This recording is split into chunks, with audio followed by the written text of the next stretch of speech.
বেঈমান কোনদিন তোমাকে আপন করবে না, আপন করবে না। তোমরা যারা কাফের বেঈমানের মতো চুল চেহারা, খোদার কসম বেঈমান সুযোগ পাইলে গুলি করতে গিয়ে প্রথম তোর বুকে গুলি করবে, ছেড়ে দেবেন আব্বা।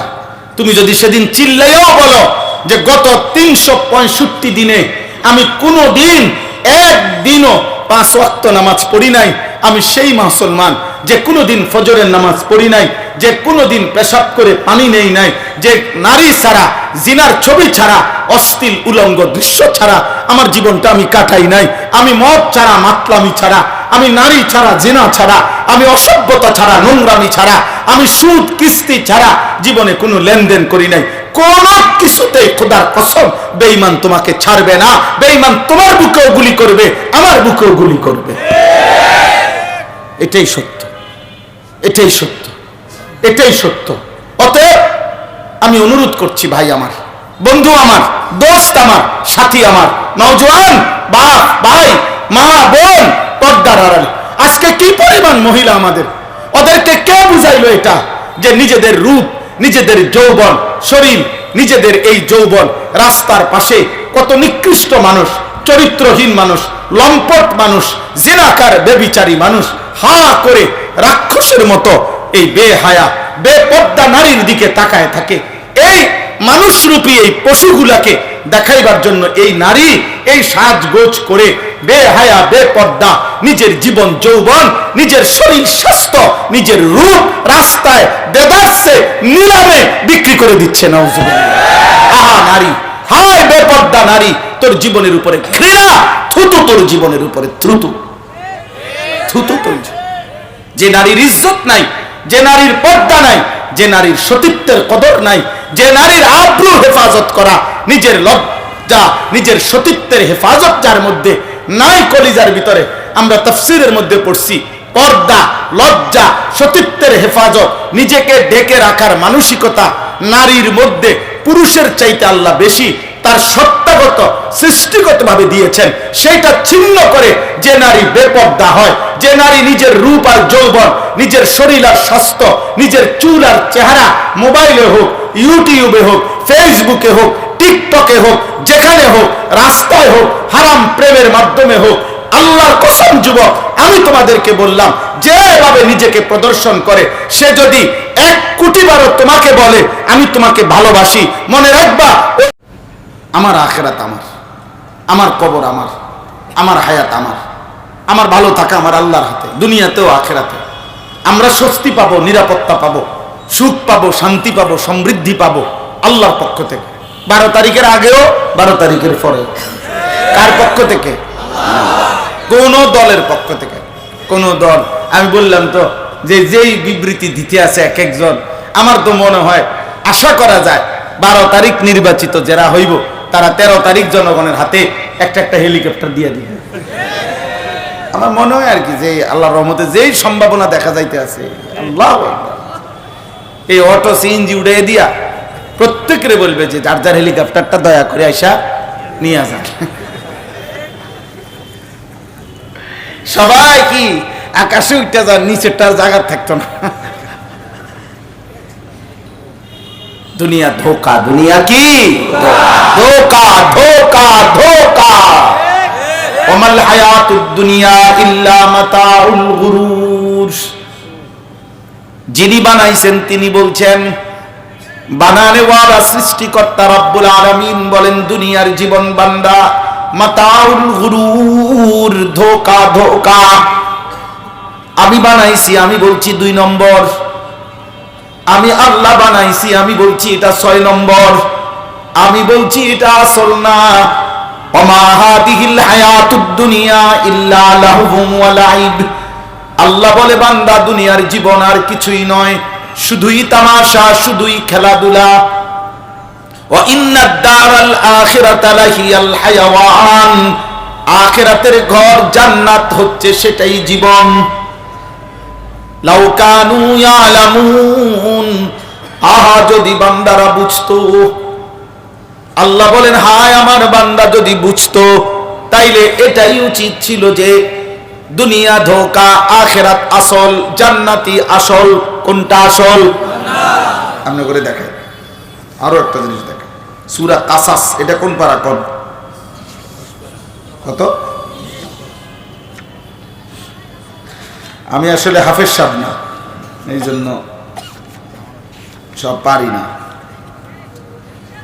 জি, এই যে দেখেন,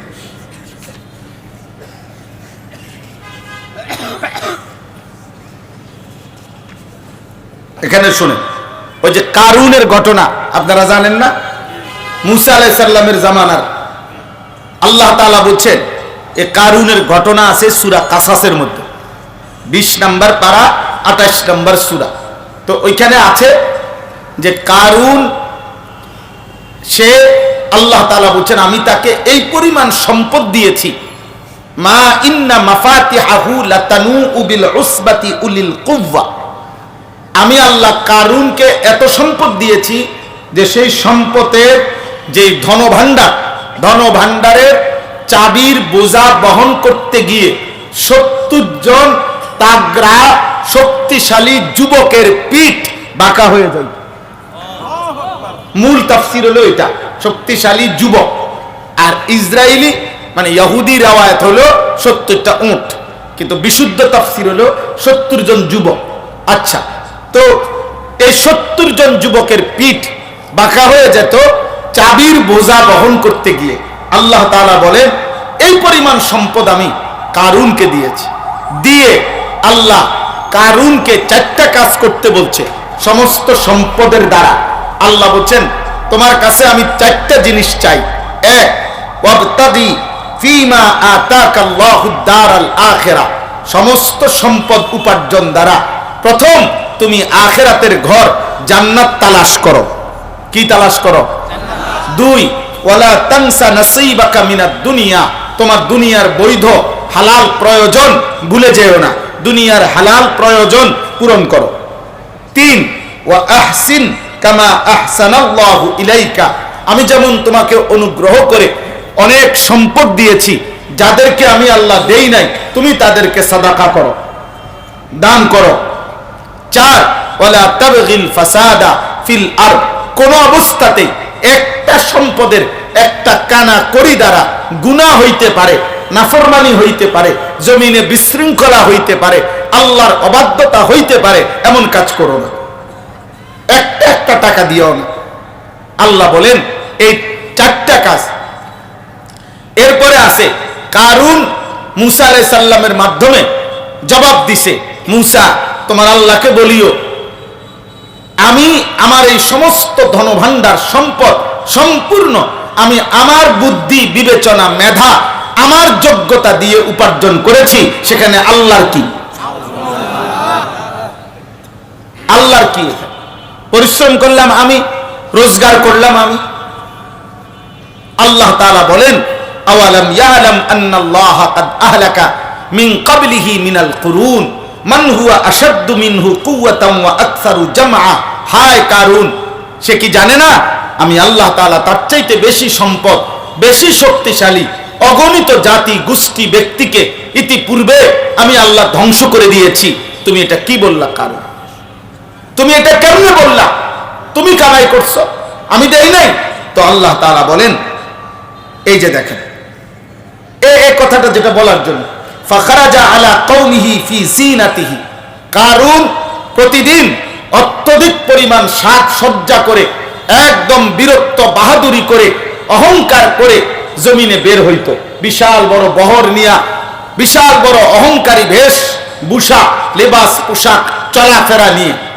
তখন قال الذين يريدون الحياة الدنيا يا ليت لنا مثل ما أوتي قارون, দুনিয়ার নাফরমান, দুনিয়া লোভী, সম্পদ লোভী, শুধু দুনিয়ার চাকচিক্যে মোহ যারা, তারা আফসোস করতো আর কারুনের দিকে তাকাইয়া বলতো হায় কারুনের সমপরিমাণ সহ্য বীর্য অহংকার সম্পদ ক্ষমতা প্রভাব এটা যদি আমার হইতো, আমার হইতো, এই আফসোস করত, আফসোস করত।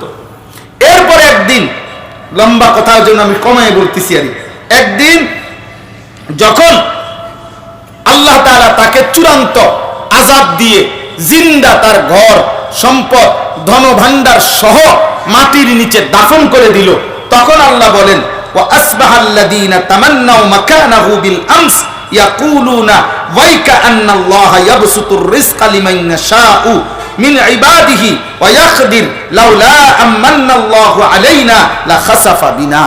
আল্লাহ বলেন পরের দিন যখন সবাই দেখলো কারুন তার সম্পদ সহ ধ্বংস হয়ে গেছে, তখন গতকালকে যারা আফসোস করত তারা বলতো হায় আল্লাহ আপনার কি পরিমাণ দয়া ইহসান, আমরা যদি তার মতো হতাম তাহলে আজ তো আমরাও ধ্বংসপ্রাপ্ত হয়ে যাই।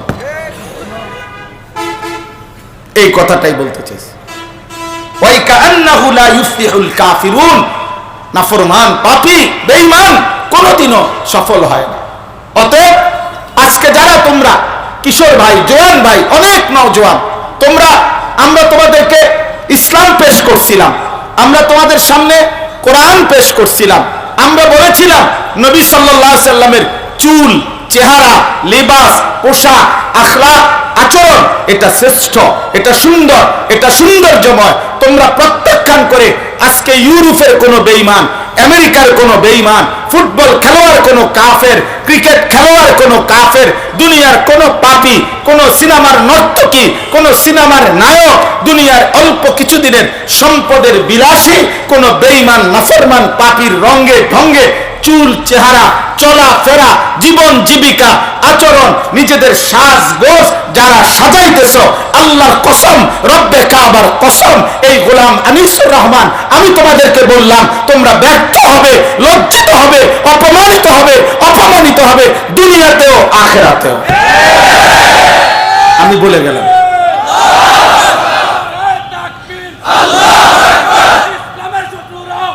আমার এই কথা তোমরা মনে রাখো আব্বা,